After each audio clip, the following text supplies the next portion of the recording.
tumbler lock. Nothing I haven't seen 100 times before. You really have a talent for picking the most inconvenient moments to be a little forgetful, don't you? It's okay. Don't look so embarrassed. Honestly, I was already up, just tinkering with some old cylinders at the shop. The drive over was actually quite peaceful. The city is so quiet at this hour. It's almost like we're the only two people awake in the whole world. I'm just going to kneel down here. There we go. Can you hold my flashlight for me? Just steady. Right there. I'm sliding the tension wrench in now. I need you to listen closely. Can you hear that faint metallic scrape? That's my pick finding the first pin. It's all about the feedback, really. I'm searching for the binding order. You see, in every lock, one pin is always slightly more stubborn than the others. It binds first. I apply just a tiny bit of pressure and there, click. Did you hear that? That's one. And the second one, almost. There's another click. It's a very rhythmic, satisfying process once you get into the flow of it. You're still shaking though. I can see it in the way the flashlight beam is dancing around. It's not just the cold, is it? Your hands are trembling a little too much. I've been your friend long enough to know when you're genuinely rattled, and being locked out in the dark like this, it can make you feel so vulnerable. Tell you what, once I get this cylinder to rotate, I'm not just going to leave you at the threshold. I'll stay for a bit. We'll do a proper walkthrough, make sure everything is exactly as it should be, and get you warmed up. I want to make sure you feel completely safe before I even think about heading back. Just one more pin. It's being a bit stubborn. There. That deep, heavy rotation of the cylinder. That's the sound of you being home. Let's get you inside. There. The door is opening now. Do you hear that heavy, familiar creak? It's such a grounding sound, isn't it? Step inside, quickly now. Let's get you out of that drafty hallway and into the warmth. I'll close the door behind us. Can you feel the difference? That sudden shift from the biting chill outside to the stale, lingering heat of your home. It smells like you in here. Faint hints of coffee and that cedarwood candle you like. It's a good smell. It's the smell of being exactly where you belong. You're still shivering though. I can see your shoulders up by your ears. Come here, let's get you over to the couch. Just lean on me for a second if your legs feel like jelly. There we go. Sit back, sink into the cushions. I'm going to grab this throw blanket, the thick knitted one at the end of the sofa.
because of a night a lot like this one.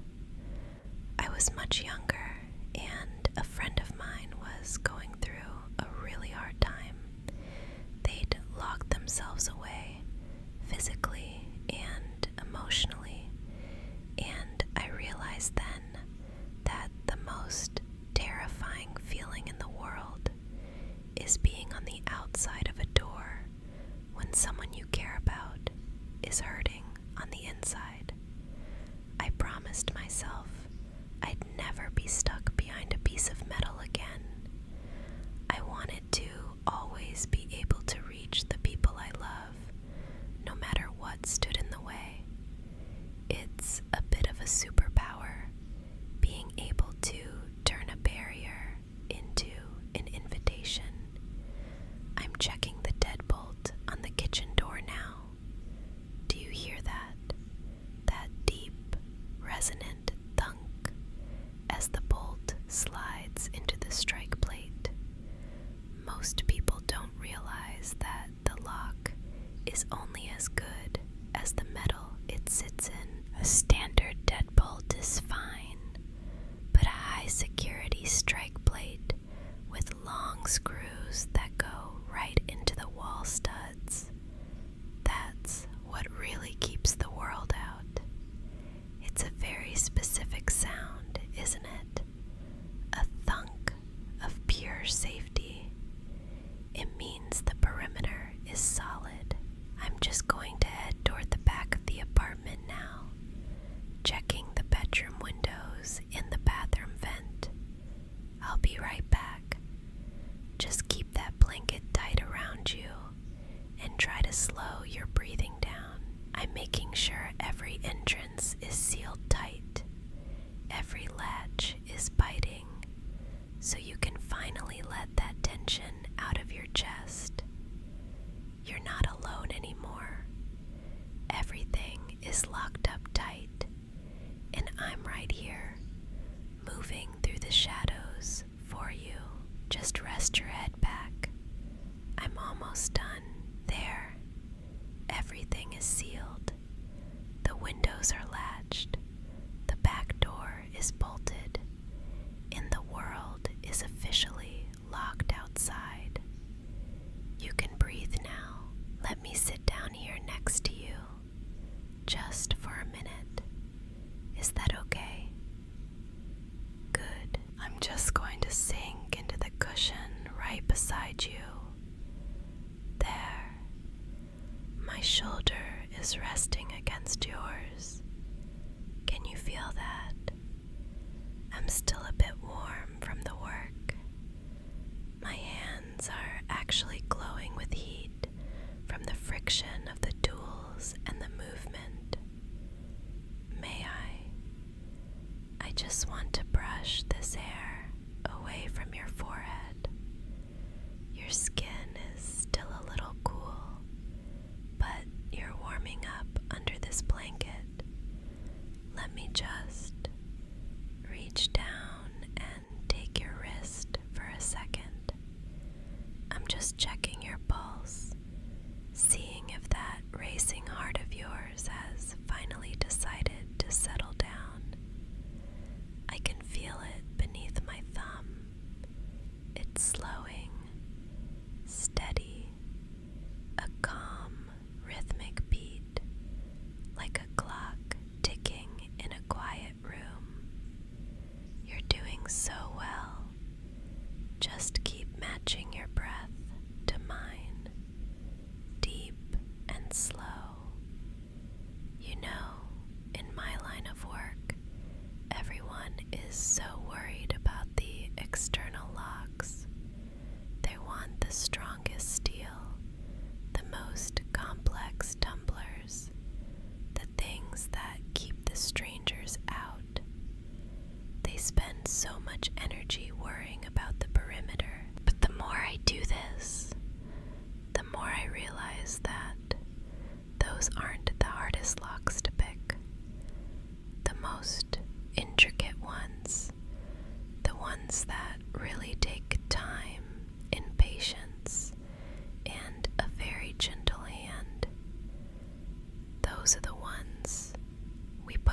ourselves, the ones we build inside to keep people from seeing when we're tired or frustrated or just lonely. I've spent years mastering every mechanical mechanism ever made, but I think I finally found the one that matters most. I want you to know that I'll always handle the key to your heart with the most delicate touch. I'll never force it. I'll never rush the process. I'll just be here, right by your side, waiting for the pins to align until you're ready to let me in completely. It's a rare thing to find someone who lets you see them when the armor is off. It means the world to me that you called me tonight.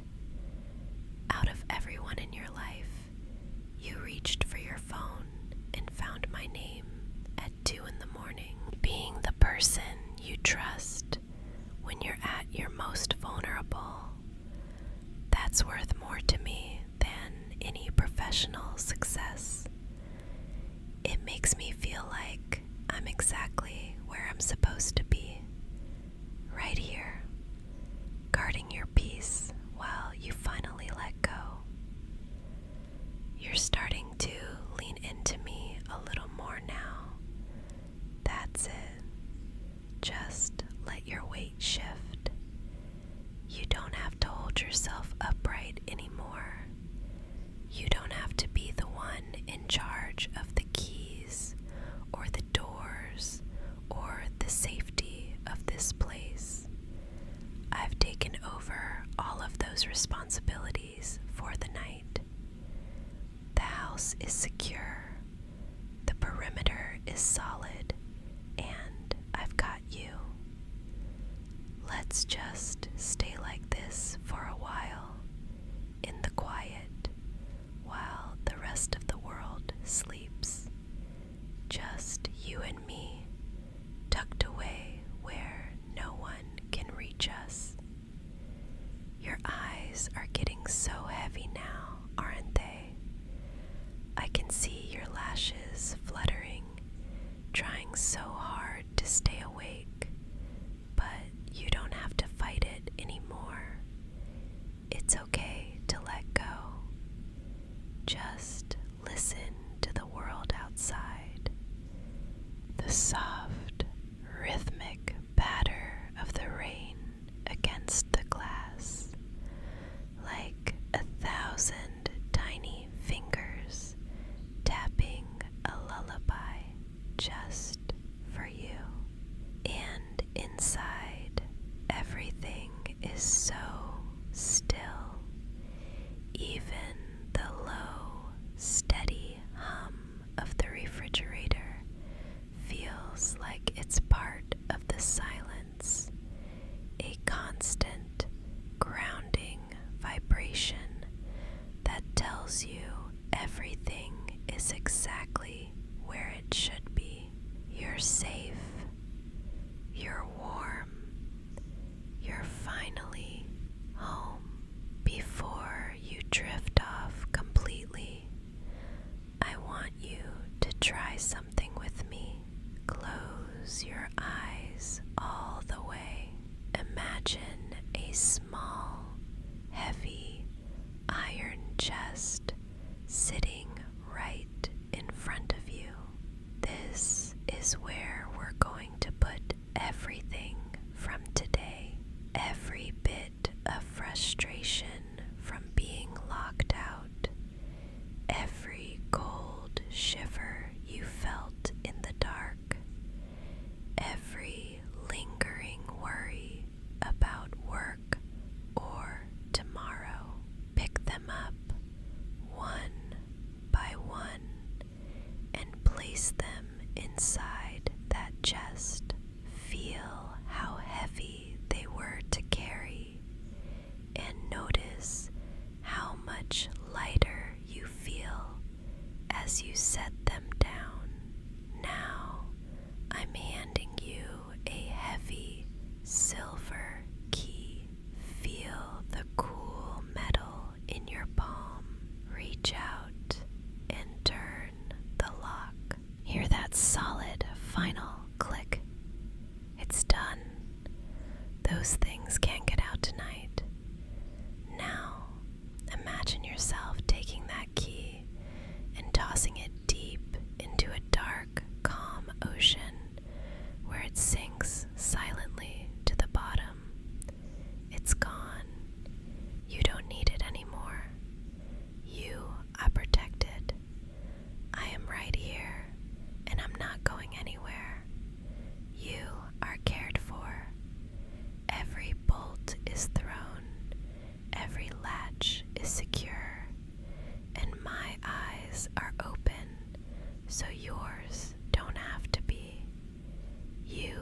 Just breathe with me.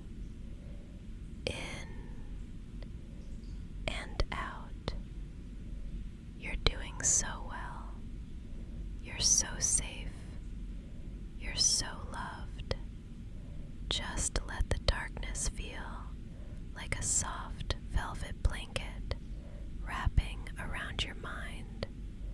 There's nothing left to do, nothing left to fix, and nowhere else you need to be. I'll stay right here in this chair next to you. I'm going to keep watch while you dream. If you wake up in the morning and I'm already gone to my first call, look on the kitchen counter. I'll leave a spare key there for you, so you never have to feel that cold panic ever again. But for now, just sleep. I've got the watch, although I have to admit, seeing you all curled up and relaxed like this, it makes me think of other ways we could spend a quiet night together. If you are still awake, I might show you that I'm just as skilled with my touch as I am with my tools. And I have a feeling you'd enjoy the way I unlock those deeper parts of you. If you want to hear more of what happens when the lights go out and we're all alone, you can find the rest of our night over on my Patreon. The link is right there in the description. And before you drift off into those sweet dreams, please remember to give this video a like and subscribe to the channel. If you ring the notification bell, it helps